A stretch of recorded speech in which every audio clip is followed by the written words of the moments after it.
Hello everyone, you are welcome on your YouTube channel the bigger real estate. My name is Ajay Narang. आज हम किसी project पे discussion नहीं करेंगे। आज गुड़गांव रियल एस्टेट के अंदर हम बात करेंगे दो टॉपिक के ऊपर। एक तो गुड़गांव रियल एस्टेट की मार्केट क्या चल रही है, दूसरा टॉपिक है जो 4th फ्लोर पे हरियाणा गवर्नमेंट ने बैन लगाया था उसके ऊपर आज हम डिस्कशन करेंगे। ये दो टॉपिक है, इनके बारे में काफ़ी कॉल्स मेरे को मेरी टीम को आते रहते हैं, तो मैंने कहा क्यों ना इसके ऊपर एक वीडियो बनाया जाए। आइए स्टार्ट करते हैं। फर्स्ट हम स्टार्ट करेंगे रीसेल मार्केट से और फिर उसके बाद हम लास्ट में बात करेंगे जो 4th फ्लोर का जो बैन हुआ था बिल्डर फ्लोर के ऊपर। चलिए स्टार्ट करते हैं हमारा वीडियो।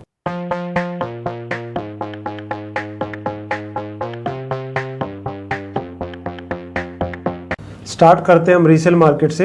अगर आप रियल एस्टेट में अगर आप देखते हो तो वहाँ पे दो टाइप की मार्केट होती है। एक आपकी फ्रेश मार्केट होती है, एक आपकी होती है रीसेल की मार्केट। फ्रेश मार्केट में जो होता है वहाँ पे क्लाइंट जो है डायरेक्टली बिल्डर से आप इन्वेंट्री लेता है और वो आपकी फ्रेश की मार्केट होती है। दूसरी मार्केट होती है रीसेल की। रीसेल में दो टाइप की रीसेल मार्केट होती है। एक आपका होता है ट्रांसफ़र केस, एक आपका होता है रजिस्ट्री केस। ट्रांसफ़र केस में आपका क्या होता है कि अंडर कंस्ट्रक्शन प्रोजेक्ट है और उसमें जो ऑलरेडी इन्वेस्टर है वो कुछ एक प्रॉफिट के साथ जो है उसमें एग्जिट करता है और बिल्डर जो है, बिल्डर के पास इन्वेंट्री है, बिल्डर क्या करता है कुछ ट्रांसफ़र चार्जेस लेके इन्वेस्टर से यूनिट जो सेकंड बायर है उसको ट्रांसफ़र करता है, तो इसको ट्रांसफ़र केस बोलते हैं। सेकंड आपका होता है रीसेल मार्केट के अंदर प्रॉपर रीसेल, जिसमें already ready to move project है। सामने वाले बंदे ने, जो सेलर है, उसने रजिस्ट्री कराई हुई है और जो दूसरा बंदा जो लेना चाहता है, तो रजिस्ट्री केस में एक बंदे से दूसरे बंदे को रजिस्ट्री ट्रांसफर होती है और बिल्डर का उसमें रोल नहीं होता। ऑल्दो अगर RW बनी हुई है तो उनके कुछ चार्जेस होते हैं या वो अपना पूरा ड्यू डिलिजेंस करके जो है यूनिट जो है एक बंदे से दूसरे बंदे को वो सेल कर सकता है। ये मार्केट होती है। अब हम बात करते हैं फ्रेश मार्केट जो होती है। फ्रेश मार्केट के अंदर डॉक्यूमेंटेशन की हमें ज़्यादा टेंशन नहीं होती, क्योंकि बिल्डर का जो CRM टीम है या जो अदर बिल्डर की टीम है वो आपके डॉक्यूमेंटेशन की पूरी टेक केयर करती है। बट यही अगर हम बात करें रीसेल मार्केट की, रीसेल मार्केट के अंदर जो है वहाँ पे आपको अच्छा ब्रोकर चुनना एक तरह से आपके लिए ज़रूरी होता है। रीज़न बिंग क्योंकि आपको पता है उसमें डॉक्यूमेंटेशन देखने होते हैं कि कहीं सामने वाली पार्टी ने लोन तो नहीं ले रखा, अगर लोन लिया तो उसकी NOC का क्या होगा या उसका BBA या अलॉटमेंट लेटर, ये सारी चीज़ें काफ़ी चेक करनी ज़रूरी हैं। और दूसरा जो है उसके अंदर एडजस्टमेंट भी आपको पता ही है, बताने की जरूरत नहीं है कि विदाउट एडजस्टमेंट कहीं ना कहीं रीसेल की मार्केट जो है नहीं चलती। तो ये दो कंपोनेंट होते हैं, आपके डॉक्यूमेंटेशन और आपका जो है एडजस्टमेंट। उसके चक्कर में आपको अच्छा ब्रोकर चूज करना होता है, अदरवाइज कहीं ना कहीं आप रीसेल मार्केट में फंस भी सकते हो। तो ये था। अब हम बात करते हैं गुड़गांव रियल एस्टेट की रीसेल मार्केट के बारे में। मैं जो नोटिस कर रहा हूँ, अगर मैं 2 साल पहले की बात करूँ तो जो प्रोजेक्ट नए आ रहे थे वो 1 CR, 1.25, 2 CR से कम की रेंज में प्रोजेक्ट आ रहे थे और एंड यूज़र उसके अंदर एंटर कर रहा था। बट पिछले 1-1.5 साल के अंदर हम देख रहे हैं, जो गुड़गांव रियल एस्टेट को फॉलो कर रहे होंगे, कि 2.5 और 3 CR से कम तो आपके प्रोजेक्ट आ ही नहीं रहे, उससे ऊपर ही आपके प्रोजेक्ट आ रहे हैं। तो मिडिल क्लास के लिए it's very difficult to find property in their budget, क्योंकि मिडिल क्लास का बजट 1.5 से 2 CR के बीच में है। तो कहीं ना कहीं फ्रेश मार्केट जो है उसमें वो नहीं ढूंढ पा रहा और वो जो है रीसेल मार्केट के अंदर आ रहा है। मैंने देखा कि पिछले 1-1.5 साल के अंदर रीसेल मार्केट के अंदर काफ़ी ज़्यादा बूम आया है और अभी भी वो है, क्योंकि मिडिल क्लास जो है फाइंड नहीं कर पा रहा। अगर मैं कुछ प्रोजेक्ट आपको एग्जांपल दूं, जैसे DLF गार्डन सिटी एनक्लेव 93 है, एस पाम फ्लोर है, हीरो होम्स है जो कि 2 CR से कम है। जैसे एस पाम फ्लोर में 1 CR में इन्वेंट्री स्टार्ट हो जाती है, हीरो होम्स में 1.35 CR में, और गार्डन सिटी एनक्लेव में 1.70 से 1.75 के बीच में आपकी इन्वेंट्री स्टार्ट हो जाती है। और यही मैं अगर थोड़े बड़े प्रोजेक्ट की बात करूं, जो जहां पे 2 CR या 2.5 CR से इन्वेंट्री स्टार्ट होती है, जहां पे मैसिव रीसेल हो रही है, जैसे शपूरजी पलोंजी, गोदरेज मेरिडियन, आपका हीरो होम्स में भी आप बड़ी इन्वेंट्री देख सकते हो। तो मिडिल क्लास जो 2 CR से कम देख रहा है वो रीसेल मार्केट के अंदर काफ़ी इन्वेंट्री सोल्ड आउट हो रही है और 2.5-3 CR के बीच में मैंने आपको प्रोजेक्ट बता दिए। तो मैं जो देख पा रहा हूँ रीसेल मार्केट के काफ़ी एग्रेसिव है, क्योंकि रीसेल मार्केट को भी पता है कि आज की डेट में मिडिल क्लास फ्रेश के अंदर जो है उसको इन्वेंट्री नहीं मिल पा रही है, इसीलिए वो जो है रीसेल मार्केट के अंदर और रीसेल मार्केट के अंदर प्राइसिंग जो है वहाँ भी काफ़ी बढ़ रही है।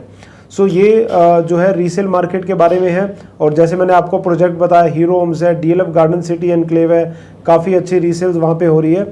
एक पॉइंट मैं यहाँ पे और ऐड करना चाहूँगा कि जो फ्रेश मार्केट इतनी बढ़ रही है, तो आज की डेट में इन्वेस्टर को इतना आसान नहीं एग्जिट कर पाना।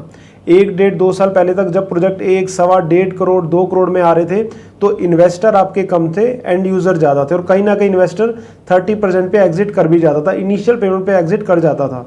बट आज की डेट में जब प्राइस इतने ज़्यादा हो गए तो इन्वेस्टर ज़्यादा है, एंड यूज़र कम है। और एंड यूज़र कब आता है? जब वो सुपर स्ट्रक्चर देखता है। उसका एग्जांपल मैं आपको दूं, गोदरेज एयर है, गार्डन सिटी एनक्लेव है, हीरो होम्स है, गोदरेज मेरिडियन है, शपूरजी प्लोंजी है, जहाँ पे सुपर स्ट्रक्चर ऑलमोस्ट कंप्लीट है और एंड यूज़र अब आ रहा है। बट ये जो आज की डेट में 2.5, 3, 4 CR के प्रोजेक्ट हैं, लोगों को इस तरह से फंसाया जा रहा है कि आप 30% पेमेंट दो और आपको एग्जिट करा देंगे। कहीं ना कहीं मेरे ख्याल से गलत ये मिसगाइड हो रहा है। इतना आसान नहीं होगा एग्जिट करना। जो हम अपने इन्वेस्टर को एडवाइस करते हैं वो यही करते हैं कि अगर आपके पास सुपर स्ट्रक्चर तक का पैसा है, जो किसी प्रोजेक्ट में 50% हो सकता है, किसी प्रोजेक्ट में 60 और किसी में 70%, तो अगर आपके पास सुपर स्ट्रक्चर तक का पैसा है तभी आप ये गेम खेलो, अदरवाइज इस गेम से दूर रहो। पहले हो जाता था 1.5-2 साल पहले, बट अब ये गेम सबको समझ आ गई है। इन्वेस्टर ज़्यादा है, एंड यूज़र कम है, निकलना एग्जिट करना इतना आसान नहीं है, क्योंकि सामने वाले ने कोई आपको कोई एफिडेविट तो दिया नहीं है। अगर आप 30% पे एग्जिट हो गए ठीक है, नहीं तो जयराम जी की। अरे देवा, ये गड़बड़ है बाबा। तो वो कहीं ना कहीं मेरे हिसाब से जो है गलत मिसगाइड किया जा रहा है। सुपर स्ट्रक्चर तक के पैसे हो तो आप जरूर एंटर करें, और कहीं ना कहीं एंड यूज़र सुपर स्ट्रक्चर देख के आता है और एग्जिट हो भी सकता है। तो हम दोबारा वापस आते हैं रीसेल मार्केट के ऊपर। जो मैं कह रहा था कि रीसेल मार्केट काफ़ी एग्रेसिव है। आप भी एक अच्छे ब्रोकर के थ्रू एक रीसेल मार्केट के अंदर अच्छी प्रॉपर्टी अपने बजट में देख सकते हो। तो ये था रीसेल मार्केट के बारे में। अब हम बात करते हैं 4th फ्लोर का बैन, जो कि हरियाणा गवर्नमेंट ने लास्ट फरवरी 23 में बिल्डर फ्लोर पे, आपको पता ही है, लगाया था। और ये बैन जो लगा था वो पहले पंचकुला में लगा था, फिर उसके बाद जो है पूरे हरियाणा के अंदर ये बैन लग गया था 4th फ्लोर के ऊपर।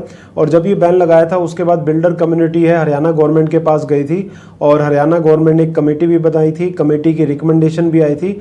बट वो रिकमेंडेशन अभी भी गवर्नमेंट के पास है और गवर्नमेंट ने उसके ऊपर कोई डिसीजन नहीं लिया है, और अभी भी आज की डेट में आप 3 फ्लोर बना सकते हो। सो ये जब से ये डिसीज़न आया है जो गवर्नमेंट का, उसके बाद हर क्वार्टर में ये न्यूज़ आ रही है कि अब हरियाणा गवर्नमेंट ये बैन हटाने वाली है। कभी मोदी जी जब इनॉग्रेशन करते हैं तब ये न्यूज़ आती है, कभी कहते हैं जी खट्टर जी अब गुड़गांव आ रहे हैं, अब ये बैन हटाने वाले हैं। बट मैं शुरू से ही आपको एक बात कह रहा था कि जब तक हरियाणा गवर्नमेंट के इलेक्शन नहीं होते उससे पहले आई डोंट थिंक ये डिसीजन आने वाला है, क्योंकि एक तरफ आपकी बिल्डर कम्युनिटी है, एक तरफ आपकी RW है, और दोनों एक इम्पोर्टेंट स्टेक होल्डर है हरियाणा गवर्नमेंट के अंदर, और दोनों का ही वोट बैंक जो है कहीं ना कहीं गवर्नमेंट लूज नहीं करना चाहती।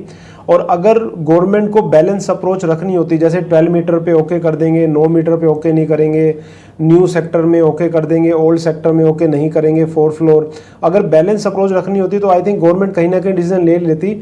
बट अभी तक गवर्नमेंट ने ना तो बैन के बारे में हाँ किया है या ना किया है, और हर क्वार्टर ये आता है कि अब बैन हटने वाला, अब बैन हटने वाला है। तो ये मेरे पास काफ़ी कॉल्स आते हैं कि सर अब बैन हटने वाला है, तो अभी इसके बारे में कोई भी न्यूज़ नहीं आई है। कहीं ना कहीं हरियाणा गवर्नमेंट के इलेक्शन जो सितंबर अक्टूबर में प्रपोज्ड है, उसके बाद कहीं ना कहीं इसके ऊपर डिसीजन आएगा। तो अभी जो प्लॉट एंड यूज़र के लिए देख रहे हैं तो अच्छे रेट पे मिल रहे हैं, आप देख सकते हो। बट जो कहीं ना कहीं इन्वेस्टमेंट के लिए आप प्लॉट देख रहे हो तो कहीं ना कहीं 2-3 साल का होराइजन लेके चलो। रीज़न मीन, अगर तो गवर्नमेंट का डिसीजन फेवर में आ जाता है, बैन हट जाता है, तो कोई दिक्कत ही नहीं है, रेट शूट अप करेंगे। बट अगर कहीं ना कहीं बैन कंटिन्यू रहता है, गवर्नमेंट डिसीजन नहीं लेती है या क्लियर कट ना कर देती है, तो मार्केट 2-3 साल के अंदर उस डिसीजन को देख के और कहीं ना कहीं 3 फ्लोर के अंदर कहीं ना कहीं मार्जिन निकलेंगे। ऑल्दो अभी भी कुछ बिल्डर हैं जो 3 फ्लोर में मार्जिन कमा रहे हैं, बट जो मार्जिन उनको 4th फ्लोर में आ रहा था, पूरा लेबर कॉस्ट लेके, रॉ मटेरियल कॉस्ट लेके, अपने मार्जिन लेके, तो वो कहीं ना कहीं मार्जिन आने में 2 से 3 साल मार्केट उसको लगाएगी। तो आप अपने रिक्वायरमेंट के अकॉर्डिंग आप डिसीजन ले सकते हो, और जैसे कोई इसके बारे में डिसीजन आएगा मैं अपने चैनल पे डाल दूंगा, तो आप मेरा चैनल सब्सक्राइब कर सकते हो। ऐसे एक्सक्लूसिव वीडियो मैं लाता रहता हूँ। मेरा टेलीग्राम चैनल भी है, व्हाट्सएप कम्युनिटी ग्रुप भी है, उसमें भी आप ज्वाइन कर सकते हो। दोनों में से एक को ज्वाइन कर सकते हो, सेम मैं उसमें अपडेट डालता रहता हूँ अपने वीडियो से रिलेटेड, गुड़गांव रियल एस्टेट से रिलेटेड। सो ये था आज का हमारा वीडियो, जिसमें हमने 2 टॉपिक पे बात की, रीसेल मार्केट के ऊपर और 4th फ्लोर के बैन के ऊपर। बाकी मैं ऐसे वीडियो लाता रहूँगा। वीडियो अच्छा लगा तो लाइक शेयर करके जाना। मिलते हैं एक नई वीडियो के साथ। Bye bye.